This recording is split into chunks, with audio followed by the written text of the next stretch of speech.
Continuing the chapter, The Dog Tree. I crawled around in the tree until I found a place where I could stand and hang on and still have space to throw. Then I began to fire what sticks I had left at him. I broke off some smaller ones and threw them all badly shaped ones first, so that they thought my range was a lot shorter than it was.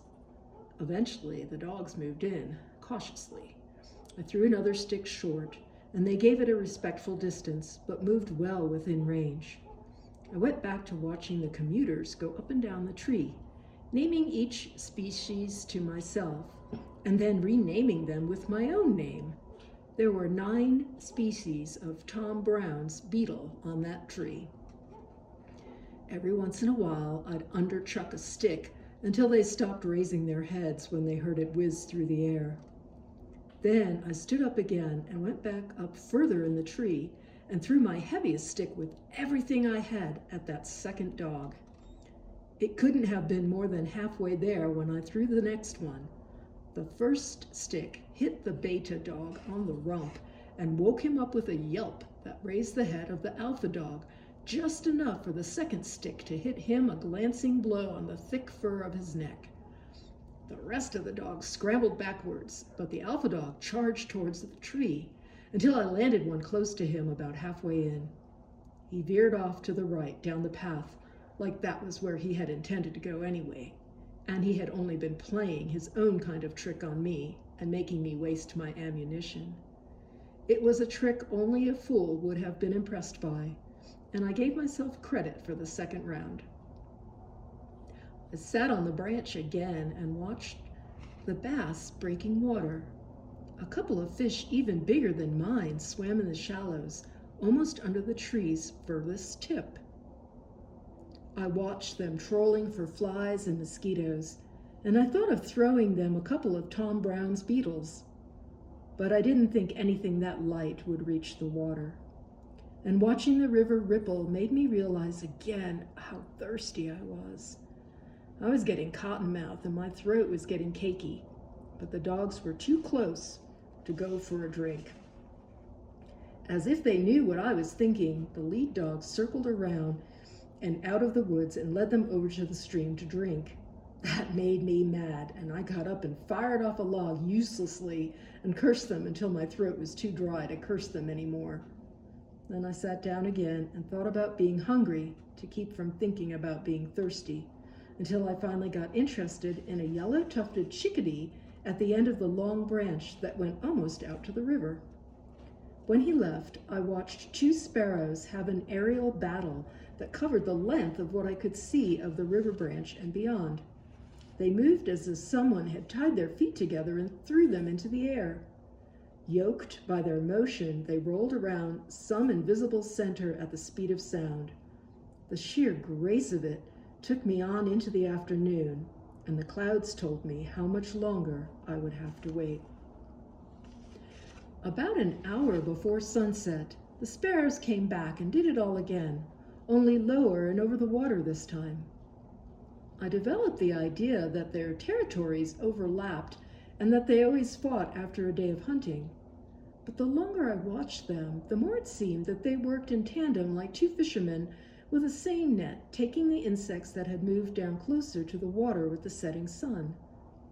The first time I thought about being thirsty after that was when the first drops of rain hit me, about an hour after dark. I caught what I could in my mouth and what I could scrape off the trunk and the branches, but it wasn't a heavy or a steady rain, and what I got was only enough to buy me a little time. It cooled off again after the rain, and the branches were damp and uncomfortable. The clouds were cutting the visibility way down, and I knew that I was going to feel thirsty again if I didn't find something to do.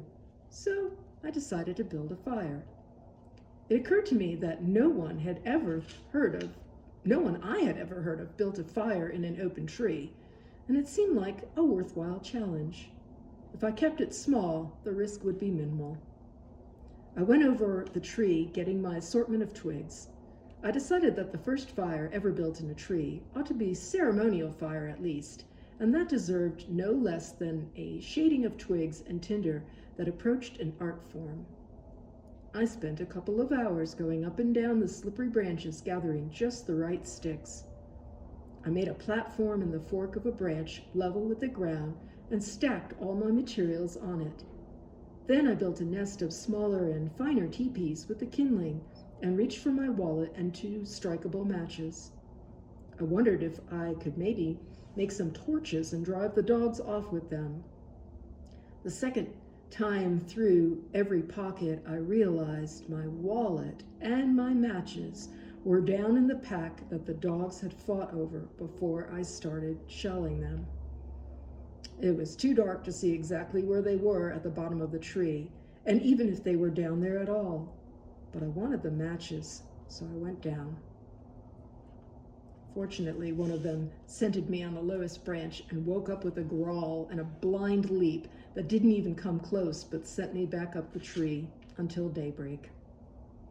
I was not really hungry, or at least not hungry enough to start eating my own species of beetles, but I knew that when I did get hungry enough, there was a whole tree full of ants. Hunger took care of itself, at least long enough for me to strap myself in for a little sleep, so I'd be alert when the dogs nodded off again. It was late afternoon when I woke up. I looked around for the dogs at the bottom of the tree, but they were gone. For a moment, I was elated, but then I thought of the humiliation of having been treed like some greenhorn hunter, and I wished that they were back again so I could redeem myself and even the score. I was even cursing them for cowards when I raised my eyes and saw them again, back across the log and up on the little rise where I had first seen them. They were coaxing me down, no doubt, but there was more to it than that. The alpha dog was missing. I swung myself as far around the tree as I could to see if he was waiting in an ambush under the tree or in the grass, but he wasn't there. Then I got down as far as I could in the tree and tried to see what I could of the tracks. The lead dog's tracks were easy to pick out even from the tree, and I followed them only by their size to the log bridge. On the far side, the prints curved back and were lost in the main body of prints. It was too far away to be sure. I thought that perhaps he was on the far side of the log, laughing at me again, but I felt that he was closer than that for some reason. There's no way to check the underbrush inland, so I decided to take a calculated risk. If he came bounding through the underbrush, I could beat him back to the tree easily. The path into the woods was clear far enough that he couldn't be hiding along it within catching distance. I decided to go down. I was halfway to the pack when I realized it was a mistake. The alpha dog came bounding out of the grass on the far side of the log and started to cross it. But those minutes in the current were still with him, and they slowed him down on the log long enough for me to get to the tree and start shimmying up it. He was not slow once he hit dry land, though, and I grabbed for that branch and yanked myself up as he left the ground. Luckily, he was a little off to the side, and I saw his teeth go by my thigh halfway down his muzzle before I pulled my leg up entirely. He fell back as I threw one leg over the limb. If I had let it dangle down the other side, he would have torn me down, stripping the muscles off my leg like a stocking. I held my feet up in the air, behind and above, as I lay on the branch to strike downward as he came flying upward. I pulled my thickest stick out of the back of my jeans and slammed it down at him. He caught the stick in his teeth, clamping onto it and jerking it out of my hand as he fell back down. I yanked my arm back and went up the rest of the tree like it was a ladder until I sat at the topmost sittable branch, listening to my heart thump.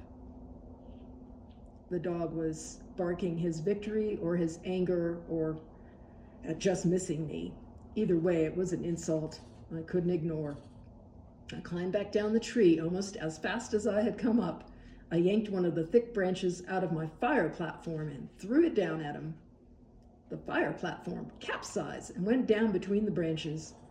My stick missed the alpha dog, but the rest of the platform fell almost on top of him and sent him yelping back. I laughed so hard I almost fell out of the tree, and he bounded to the bottom as if to get me when I fell. But I caught another branch, and let a leg dangle just enough to make a leap at it look a little less than ridiculous. The dog leaped. I danced around from branch to branch, pretending to fall every once in a while, until he stopped going for it and went off muttering across the log. Before he went across, he looked back at me and then at the log again, and I knew that the next time I came down, he was going to come across it a lot faster than he had this time. I watched the sun go down again and felt the temperature drop out of spring and almost back into winter. The wind picked up for a while after dark, and I strapped myself in for the night. But my sleep was bad, and my dreams were full of the faces of dogs snarling into mine. Toward morning, I had a dream about Indians dropping out of the trees onto canoe parties, and it stayed with me after I woke up. I didn't know why until almost noon, but it made me feel very relaxed and confident. The dogs had come back across the log, but I pelted them with a few sticks while I was thinking, and they went back across the log, pretending to hurry as if I had driven them off. But their act would not have fooled a squirrel. I made a long throw after them that made me lean out too far, and I dropped straight down the trunk to the next branch. I grabbed the branch I had just been standing on and caught myself before I fell all the way, but it made my heart race. My stick sailed out over the bank and into the river. One of the dogs stopped to watch it land and caused a traffic jam that had the last dog's hind legs clawing the side of the log for a foothold. A fight started on the log and carried on over into the far bank, and before it was finished, I knew how I was going to get away. The day warmed considerably by the time I made my move. I waited for the dogs to be napping in the sun, but I waited a bit too long. Those that dozed seemed to do it in shifts, and the alpha dog never even pretended to close his eyes. Just before I gave up on them, they gave up on me and started for the log. If they came across before I got down, I would be stuck in a tree another day and night. The alpha dog was in the middle of the log when I hit the ground. The fall was harder than I expected, but I bounced towards the stream and scrambled across the little space of land and into the water. The stream had been the key to it all along, but it had taken the dream to tell me what I should have known after the alpha dog went yelping down the current. They were afraid of fast-moving water. They would never go into it by choice. There were no canoe parties for me to drop into out of my tree, but my dream was right. The dogs came right up to the water, but they wouldn't come in. I hung just offshore on an exposed root of a tree, and they leaned out to snap at me, trying to reach me without falling in. I hoped they wouldn't, although the odds were in favor of my drowning any of them that did. Those faces snapping so close to mine were the faces of my dream, and I knew that I was where I was supposed to be. But I had a long way to go, and there were plenty of places along the way where the alpha dog could get his chance. I pushed off the root and let the current carry me into a tree limb that hung up towards the middle of the stream. I rested there for a moment and gulped in some more water, but not too much. The water was cold, and the river branch wound 7 or 8 miles before it came to the main river and out near a bus station at Tom's River. It was a long way to go, and I pushed off. There were dogs on both sides of the bank by then. The beta dog and 2 others had gone around by way of the log and had barked along after me from the far bank. The alpha dog and the 2 smaller ones took the near bank as far as they could. I weighed the odds. Already out of the water and armed with a strong stick, I had a better than even chance of driving off the beta dog and his pack. But coming up the bank wet and slippery with mud into those teeth did not seem like a good bet. Properly armed, I could have killed the alpha dog and driven off the rest, but without at least a knife, it was not a match I wanted, and I stayed in the middle of the stream. The bank was uneven in a lot of places, and the dogs had to go inland. When I was lucky, the bank clogged where I had to go through slow water, so they were not there to dive in after me. There was one place where I could have come ashore, as the path along the bank shot almost directly inland. but the other 3 dogs were close on that far bank, and their barking would have drawn the alpha dog to my trail almost immediately. At best, I would be treed in a worse place than I was before. I took the sluggish current and swam with it further downstream. At the second slow place, I wasn't so lucky. The river branch rushed into a stony bottom shallow and all but died. For 50 yards or so, it was a lake. The dogs came down on both sides and fanned out, waiting for me to come to the middle of their gauntlet so they could roll up its ends onto me. And when I stood up, the water was just a little over my waist. A few feet away, it was even shallower. The alpha dog waited in the middle, opposite the beta dog. He looked as if he was going to get even, and he was going to make it long and painful. It was one of the greatest pleasures in my life, up to that time when I beamed him on the head with a river stone the size of an egg. The others looked at him, and one after another I hit them in the back, their side, or on foot. All those days chucking stones in the summer down in the desert and skipping them out across the river had paid off. I had 6 hits on the first 7 stones, and every dog was hit twice before it got over the first hit, and they went howling off into the woods out of range. I stuck stones in every pocket and carried as many as I could in my hands. I started down through the deepest part of the trough, cursing them and challenging to come out. In the middle of the water was at mid-thigh, and the alpha dog made his move. The others followed him reluctantly, and after I hit him twice, once on a paw, the others turned and ran, and he limped off behind them. The beta dog left the woods late and turned back as soon as I threw a first rock in his direction. The stream got deeper again and narrowed, and I walked slowly down there, challenging them to come out. But none of them came, and I flung the last of my rocks and dove into the stream where it picked up speed again. It took them almost half a mile to catch up to where I was, but there was no easy place for me to come ashore, and no place where I would have the advantages I'd had in the river. But a little way further down, I almost had to rethink my decision. Up ahead, branches and debris had formed a log jam that narrowed the flow of the river into a deep trench that 2 dogs leaning across could cover almost entirely. All the way down, I had been watching for low-hanging branches where the alpha dog might come out over the water and take a bite as I went past. I was at such a place, and the dogs knew it. All 6 of them ran ahead and waited. I paddled out of the main current and grabbed an overhanging branch that stuck out of the bank. There was another branch I could pull myself partway up the bank with, and I tested it by hanging on it while I figured out how to get the dogs away from the spillway between the jammed up branches.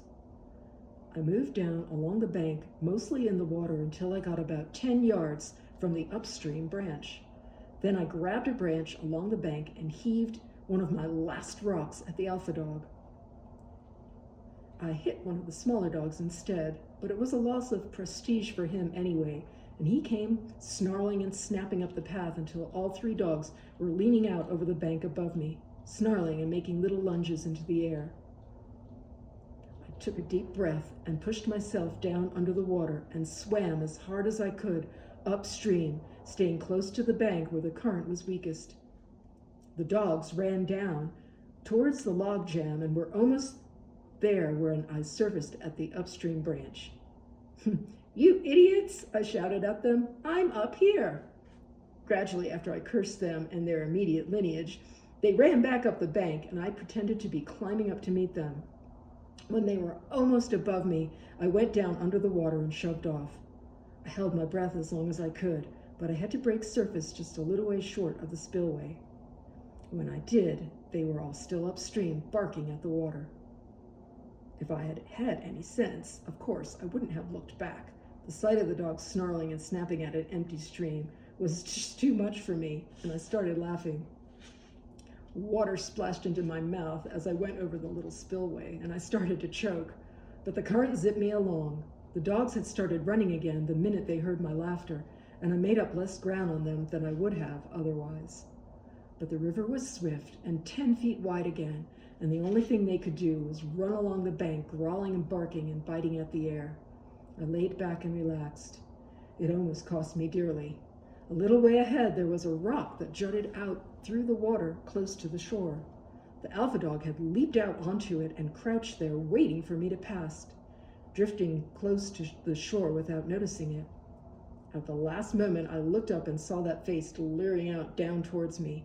I threw up my feet and hit the rock with them, jerking myself towards the bank. The current countered my motion exactly and held me straight. I pulled the last rock from my pocket and threw it. He was too close to miss, but I missed him. He lunged, his huge Doberman jaws gnashing the air, but the lunge put him on the slippery part of the rock and he fell off. I thought I was going to have to fight him there in the water, and I tried to cling to the rock and climb out. It was far too slippery. I waited for him to come paddling around the rock, but he didn't, and eventually I came around the rock myself. But he wasn't there waiting. 50 yards downstream, he was working his way up the steep bank with his hind feet still in the water. I kicked out into the current, ashamed of my carelessness. I stayed alert the rest of the trip, and when the river narrowed and slowed at some point, I swam over to the bank, broke off the longest, straightest branches I could. I had no knife, so I rubbed them on the stones to sharpen them. The points were not good, but they were all I had. The best possible biting place was only wide enough for one dog at a time on each side, and the alpha and beta dogs got into position. I took the beta dog first, coming close to his bank and slashing at him with the thinnest of the branches like a whip. Eventually, I hit him in the eye and he backed off, shaking his head, blinking. I took the alpha dog on the point. It wasn't much, but a short, sharp thrust was enough to draw blood, and a good shot might get an eye or something equally valuable. He snapped at the stick and caught it in his teeth. He tugged, I pulled. He tugged harder and planted his front feet. I lunged with the second sharpest stick. He yelped and jumped back. There was a little blood on the end of the stick. I swam for it the rest of the way and got past before the other dogs could get into striking position. The rest of the trip, as far as the parkway, was so dull, I doubled back upstream on them. I got out and hit one of the beta dogs with a stone and let them chase me back in. The other time they got close, but it was only on the beta bank, and I held them back until I got past with the full branch of the tree that I had pulled out of the river further up. The beta dog was keeping one eye closed most of the time, and I managed to pull a boulder loose from the bank in one place and hit one of the alpha dogs in the ribs so hard that he gradually fell behind and eventually dropped out. But I started to get uncomfortable from all the cold water a mile or so above the Parkway Bridge. I thought that they would not cross the road and that they would abandon the chase when I went under the bridge and turned back. I pulled myself partway up onto one of the concrete drain pipes and dried off a bit. But there was a cold wind blowing by then, and the afternoon was cooling way down. I was better off in the water. When I floated out onto the other side of the bridge, they were there on the bank waiting for me. It looked like I was going to have to go all the way to the bus station. I didn't like that. The alpha dog kept running along the bank with his one follower, and the beta dog kept up on the other side just to keep me in the water. They were too far away to have a shot at me, and when the river emptied into the main branch, they would have no chance at all. But they pursued me anyway, and I resented it. I resented having to stay in the water, and I resented that what they did to my food and my pack and the fact that they had treed me to begin with. But not letting me out, hanging on like that when it was clear that I'd won was really just bad sportsmanship. I shook my fist at the alpha dog as the river carried me on my back and called him every name I could think of. All the rest of the way I shouted at him, all the way I was going to make life short and miserable for him when I finally caught up with him again. Finally, the river widened out and the beta dog gave up. The branch deposited me in a side eddy, and I swam the rest of the way to my left towards the bus station. I pulled myself out onto the beach and lay there for a minute, wet, chilled, and tired. When I picked myself up and looked back across the mouth of the river branch, I could see the alpha dog standing on the furthest spit of land, leaning forward out of the water as if some wind might blow me back within jaw's reach. It was just too far away, to be sure, but I thought I saw his tongue lolling out as if he were laughing at me. It didn't matter. We were far from even, but we both knew I'd won.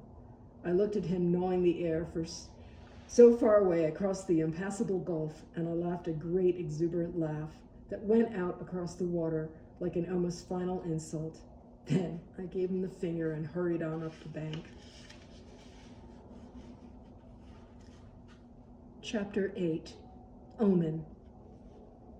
I was tired, wet, and getting cold as I walked to Rick's house from the river. I was proud I had escaped, but there was no question in my mind that nothing had been accomplished unless I went back to my camp and refused to be driven off it again. All the animals have a territory they will defend. I had mine, and I still have it. Unless I went back and defended it, the Pine Barrens would belong to the dogs by default. Even though I had outsmarted and tormented them, I had left the territory. Unless I wanted to fight them off every time I went into the woods, I would have to reestablish my right to be there. I dried off and ate at Rick's house. Hot chocolate warmed me, and the food filled me more easily than I expected. I told Rick about the dogs and convinced him that our right to go into the woods was being challenged, and that unless we met the challenge immediately, we would have to spend most of our time in the woods fighting off the dogs. He agreed, and we assembled the baseball bats, our machetes, and our knives. Stalking Wolf came in while my clothes were drying. "You look like a man who just outsmarted something," he said, and I told him the whole story of the dogs, and he nodded when I had finished. "So, you outsmarted the Guardians." He pursed his lips. "Perhaps you will become someone very special after all." The word that he used was not special, but an Indian word that he said had no direct translation.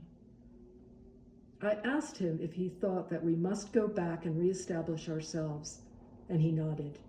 "Even if there is no one else there, you must go," he said, and he was right. Unless I went back immediately, the shadow of those dogs would play across my mind all the time I was in the woods. To be free in the woods, you must be free in yourself. I put my clothes on, and Rick and I started out the door. "Watch for the omens," he said. I nodded, and Rick and I began to hike back to my camp. All the way, we prepared to fight the last great battle for the pines, the dog war. We hefted our bats and had Tom Sawyer fantasies of ourselves back to back in the middle of an alpha pack, making them pay dearly for our lives. But when we got there, the dogs had gone, and my pack wasn't as badly tore up as I had expected. We made our camp and waited. But everything seemed so different looking at it from the ground that if I hadn't camped there before so often, I would have sworn it was a different place. Even the stars seemed to have changed, and the tree seemed to have been subtly altered, although I could not say how. When the sun went down, it did not have the glory it had had from above the trees, and the banks of the river branch did not darken with the same complexity. Once, during the night, we heard the bay of the dogs way up beyond Stony Hill, but no dogs came near us that night, nor the next day. We went back home disappointed that our great battle had not come off, but satisfied that the dogs knew that we were there and had intended to stay. When we got back to Rick's, Stalking Wolf asked me if I had encountered any exceptionally powerful medicine. I told him that the place was different, but I could not say how. He looked at me as if he expected more, but when it was clear that there was nothing more to say, he nodded and turned back to what he was doing without saying anything else. We remained ready for confrontation with the dogs for a week, but we did not run into them again. Satisfied that they were either avoiding us or preoccupied elsewhere, we planned a fossil collecting expedition to a dump a few miles up from the Good Medicine cabin. The dump had 4 big square pits, like an open-topped room in which the fourth wall was the ramp that the bulldozer had backed up and down to dig out the rest. 3 of the pits had been filled in with garbage and covered over, but the 4th had been abandoned, emptied, and we expected that its walls running 30 feet into the earth would be full of fossils and other interesting things. The birds that frequented the dump would make the trip worthwhile, even if there was nothing to be found in the abandoned pit. We had a patrol meeting Friday night, so we did not get to the campsite until after dark. We made a short trip to the dump, but even with the moon, the pit was dark as an open grave, and the ragged mounds of dirt along the rim looked like teeth of some enormous dog. It looked better in the daylight, and we were down in it early in the morning. The ramp had eroded, and a wide section of it near the top had fallen in on itself, leaving a drop-off of about 8 feet before the ramp began again. We jumped down it easily into the soft dirt and began to explore. From the bottom of the pit, the piles along the rim towered 50 feet above us. The walls were almost vertical, but the one end of the wall had clefts and niches where a bulldozer had taken its uneven bites. There were dog tracks around the pit, but they were a day old, and we had seen the dogs taking one of their runs down towards Blanchard, and so we were sure they would not be back until nightfall, if then. The fossils, however, did not materialize, and what had looked like it might be a deer carcass from the rim turned out to be an oddly folded tarpaulin. Still, the way the clouds marched over the peaks of dirt at the top of the pit was fascinating, and we sat and watched them intermittently for most of the morning. Somewhere towards noon, we got the idea of climbing the rear wall of the pit by digging handholds into the soft but well-packed earth and using the natural ledges as niches to rest in. There was a small dirt ledge and a crevice about 3 feet wide, a third of the way up the wall. The wall went almost vertically most of the way, although the top 5 or 10 feet slanted back as if it had been dug out from above to keep the trucks from backing over the edge. We were a handhold short of reaching the ledge when we saw the dogs. At first I thought I saw a flash of shadow disappear down one of the mounds, but I told myself that it couldn't be what I thought it was. When the dogs appeared at the top of the ramp, there was no doubt.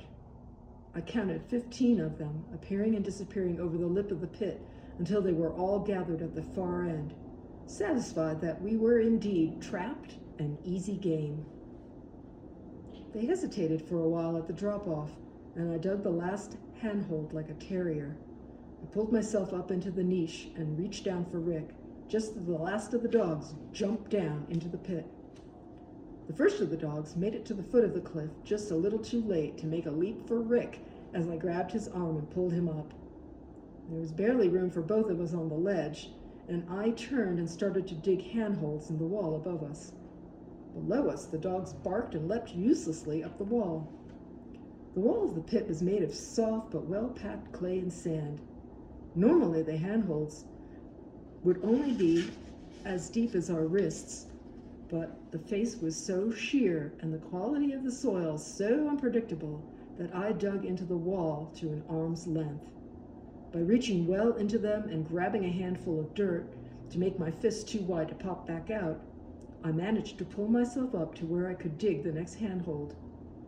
Handholds became footholds as I dug new handholds further up, and in an hour or so I was more than halfway up the cliff, digging as I went. Rick sat on the ledge waiting for me to get to the top so he could come up after me without both of us falling if one of my handholds caved in. The dogs had stopped barking, were milling around, or sitting with their heads cocked watching my climb. When it dawned on them where I was going, 6 of them turned and bolted for the ramp. The rest started leaping up towards the ledge again. Rick was still out of their reach, but in falling back, 2 of the dogs started a landslide in the lower wall, and part of the ledge went with it. With this new base to spring from, their leaps were coming almost to the ledge, and I turned back to my digging with a kind of frenzy. I knew that the dogs were going to get to the top before I did, but when I looked back over my shoulder to see where they were, I saw them sniffing around the drop-off of the ramp or trying without success to leap and scramble up it. I shouted down to Rick that they were trapped, and he shouted back up that the more of the ledge was crumbling. I turned back to my digging.